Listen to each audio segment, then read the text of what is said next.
بیساکھ کے دن تھے، ہر سو گندم کے پیلے خوشے سونے کی مند چمک رہے تھے۔ ان سونے جیسے خوشوں سے جانے کتنی امیدیں جڑی تھی، جانے کتنے خواب جڑے تھے، کیسی کیسی خواہشیں تھی جو ان سے پوری ہونی تھی۔ کتنوں کی بیٹیاں پیا دیس سدھارنی تھی، جانے کس کس کے کندھوں پر درا قرض کا بوجھ اترنا تھا۔ کتنے گھروں میں بستی ماؤں کی آنکھوں میں امید و آس کے بجھتے دیے پھر سے روشن ہو گئے تھے۔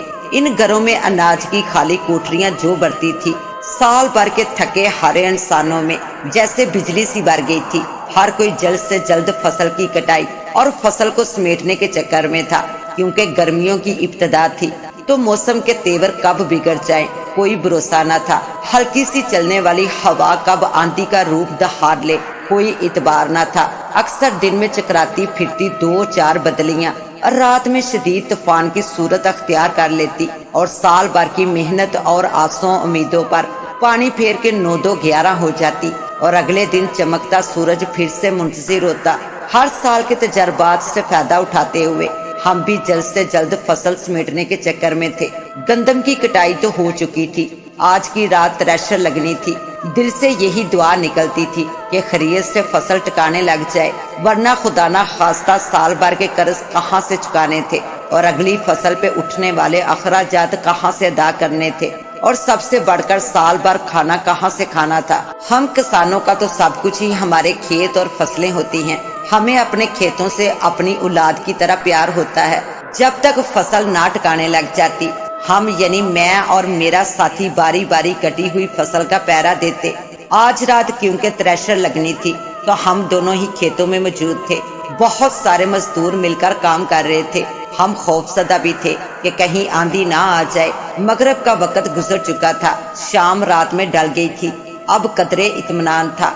میرا ساتھی اپنے گھر سے سارے مزدوروں کا کھانا لینے چلا گیا۔ میں کھیتوں میں مزدوروں کی نگرانی کر رہا تھا۔ اچانک سے ہوا کا زور کا جھونکا آیا جو زوردار آندھی کا پیشے خیمہ تھا۔ تیز ہوائیں ہمیں بد حواس کر گئی۔ ہوا کے جھونکے کے ساتھ ہی آندھی کی گرد و غبار آسمان پر چھا گئی۔ سنسناتی ہوائیں گندم کے تنکوں کو خوشوں سمیت بکھیرنے لگی۔ یہ سب اس قدر اچانک ہوا کہ ہمیں سنبھلنے کا موقع ہی نہ ملا۔ سنبھل جاتے تو بھی کیا کر لیتے، فصل کے ڈیروں کو کہاں چھپاتے یا ہواؤں کے آگے بند کیسے باندھتے۔ ہوائیں اپنے ساتھ ریتلی مٹی کا طوفان بھی لائی تھی، جن سے ہمارے منہ سر گرد آلودہ ہو چکے تھے۔ کرکراتی مٹی آنکھوں میں چبھنے لگی تھی، جن سے میری آنکھوں میں تو آنسو ہی آ گئے۔ کچھ تو یہ چبھن تھی، لیکن زیادہ بے بسی تھی جو آنسو لانے کا باعث تھی۔ مزدوروں کے چہرے بھی ہراساں دکھائی دینے لگے۔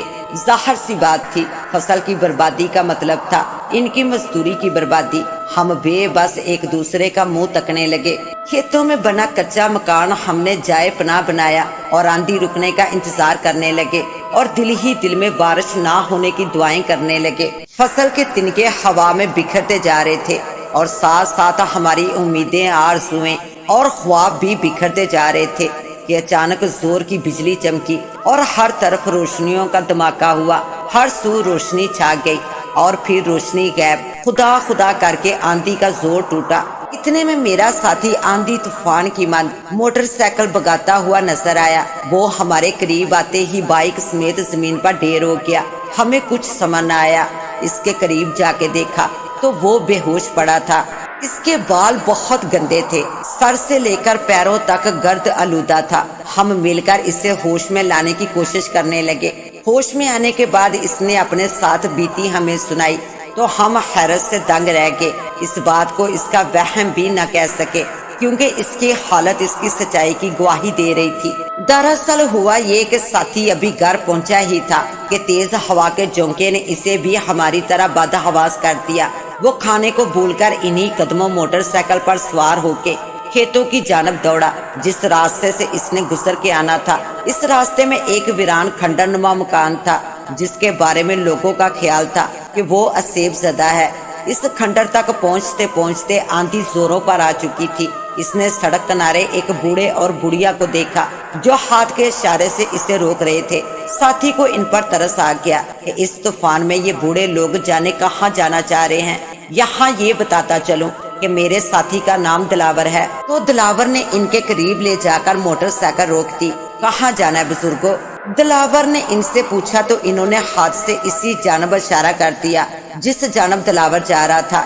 ان کی اسرار بری خاموشی دلاور کو کھٹکی، لیکن اس نے اس خاموشی کو ویرانے اور آندھی کا خوف جانا۔ بہرحال دلاور نے ان دونوں بزرگوں کو اپنے موٹر سائیکل پر بٹھا لیا۔ انہیں بٹھانے کے بعد ابھی وہ چلا ہی تھا کہ اسے اپنی موٹر سائیکل وزنی ہوتی محسوس ہوئی۔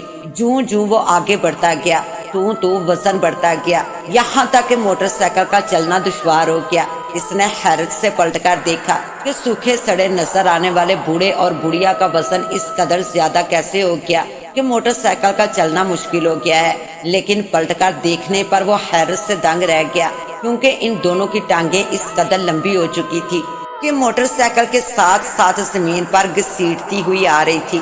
ان کے پاؤں وہیں کے وہیں تھے جہاں سے دلاور نے انہیں موٹر سائیکل پر بٹھایا تھا، لیکن موٹر سائیکل کے آگے بڑھنے کے ساتھ ان کی ٹانگیں لمبی ہوتی جا رہی تھی اور وزن بھی بڑھتا جا رہا تھا۔ خوف دلاور کی رگوں میں سرایت کر گیا۔ اس کے دماغ نے فوراً اس کا ساتھ دیا۔ اس نے موٹر سائیکل کو بریک لگا کر دونوں کو اترنے کا کہا، مگر ان کی طرف اسرار بری خاموشی تھی۔ ان کی آنکھیں بالکل سفید تھی اور چہرے تاثرات سے آری، وجود برف کی ماند ٹھنڈے یخ تھے۔ جب ان کی طرف سے کوئی رد عمل نہیں آیا تو دلاور نے دونوں کو دھکا دے کر گرا دیا اور جلدی سے موٹر سائیکل کھیتوں کی طرف بگا دی، مگر اگلے ہی پل اسے بریک لگانی پڑی کیونکہ وہ دونوں سامنے موجود تھے۔ اب تو دلاور کے رہے سہے استان بھی خطا ہو گئے۔ اس نے جلدی سے موٹر سائیکل پیچھے موڑ دی اور اپنے گھر کی طرف بڑھنے لگا، لیکن وہ دونوں پھر سے سامنے موجود تھے۔ اس نے موٹر سائیکل کھیتوں کی جانب موڑ دی، وہ پھر سامنے موجود تھے۔ دلاور سمجھنے سے قاصر تھا کہ آخر یہ چکر کیا ہے۔ اپنے آپ کو سنبھالا، خوف کو دل سے نکال کر سوچا کہ شاید یہ دونوں جنات کی قوم سے ہوں اور کہیں جانا چاہ رہے ہوں، تو کیوں نہ ہمت کر کے انہیں ان کی منزل تک پہنچا دیا جائے، ورنہ یہ پیچھا چھوڑتے نظر نہیں آ رہے اور نہ ہی دور دور تک کسی انسان کا نام و نشان تھا جو اس کی مدد کرتا۔ اس نے موٹر سائیکل ان کے قریب روک کے پوچھا کہ آخر وہ کہاں جانا چاہتے ہیں، مگر انہوں نے کوئی جواب نہ دیا۔ وہ دونوں خاموشی سے پھر موٹر سائیکل پر سوار ہو گئے۔ دلاور نے موٹر سائیکل چلا دی، لیکن پھر سے وہی عجیب حرکتیں شروع ہو گئی۔ اب کے تو ٹانگوں کے ساتھ ان کے ہاتھ اور بازو بھی لمبے ہونے شروع ہو گئے۔ وزن بڑھنے سے موٹر سائیکل چلانا دشوار ہو گیا، غرض جب تک آندھی کا زور نہیں ٹوٹا۔ دلاور کے ساتھ یہی تماشا ہوتا رہا، کبھی وہ دونوں سامنے موجود ہوتے تو کبھی اس کی موٹر سائیکل پر سوار ہو جاتے۔ آندھی تھمی تو وہ دونوں غائب ہو گئے اور دلاور نے بڑے حوصلے سے موٹر سائیکل چلائی اور کھیتوں تک پہنچا، مگر یہاں آتے ہی حوصلہ ہار دیا اور خوف کے غالبے نے اسے بے ہوش کر دیا۔ بعد میں کئی دنوں تک وہ تیز بخار میں چلتا رہا۔ وقت کے ساتھ ساتھ وہ ٹھیک تو ہو گیا، مگر آج بھی وہ اس اسیف زدہ راستے سے رات کے وقت گزرتے ہوئے گھبراتا ہے۔ لیکن ایک بات کی سمجھ نہیں آ سکی کہ آخر وہ دونوں چاہتے کیا تھے۔ انہوں نے دلاور کو کوئی نقصان نہیں پہنچایا، بس خاموشی سے موٹر سائیکل پر سوار ہو جاتے۔ شاید اپنے من پسند موسم میں وہ موٹر سائیکل کی سواری کا مزہ لینا چاہتے ہوں۔ اور پھر وہ دونوں موٹر سائیکل سے اتر گئے۔ دلاور انہیں ٹک ٹکی باندھے دیکھتا رہا کہ اتنے میں بوڑھے کی آواز سنائی دی، جا چلا جا، بلے کا بلا ہوتا ہے، خوشی خوشی چلا جا، ہمدردی اور دعائیں کام آئیں گی۔ اس کے بعد وہ دونوں ہی وہاں سے غائب ہو گئے اور دلاور نے خدا کا لاکھ لاکھ شکر ادا کیا کہ ان دونوں نے اس کو کوئی نقصان نہیں پہنچایا اور وہ صحیح سلامت اپنے ساتھیوں تک پہنچ گیا۔ اس کے ساتھ ہی اب مجھے دیں اجازت، ملتے ہیں انشاءاللہ ایک نیو کہانی کے ساتھ، تب تک کے لیے اللہ نگہبان۔